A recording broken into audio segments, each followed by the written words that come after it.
च्या युद्धविरामासाठी अमेरिकेनं मध्यस्थी केली आणि यावर शरद पवारांनी प्रतिक्रिया दिलेली आहे। दोन्ही देशांचे पंतप्रधान असताना अमेरिकेची मदत घेण्याची गरज का पडली यावर उत्तर देता आलं पाहिजे असंही शरद पवारांनी सुनावलेलं आहे। शिमला करारानुसार भारत पाक प्रमुखांनी बोलावं, तिसरा देश काश्मीरवर बोलू शकत नाही अशा शब्दात शरद पवारांनी केंद्राला सुनावलेलं आहे। अमेरिकेची मदत घेण्याची गरज का पडली असा सवाल शरद पवारांनी उपस्थित केला आहे।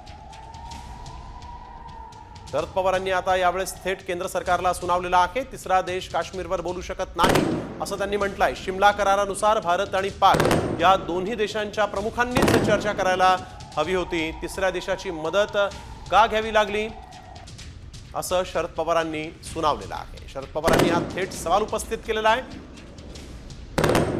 हे आम्ही तिसऱ्या देशात भाग घालायचे कारण पण आम्ही श्रेष्ठ दिली तर ते का सोडलं। दोन देशात आहे, दोन देशाच्या प्रधानमंत्र्यांच्यात आहे, असं असताना अमेरिकेची मदत घ्यायची काय आवश्यकता होती असा प्रश्न कुणी विचारला तर केंद्राला त्याचं उत्तर द्यावं लागतं।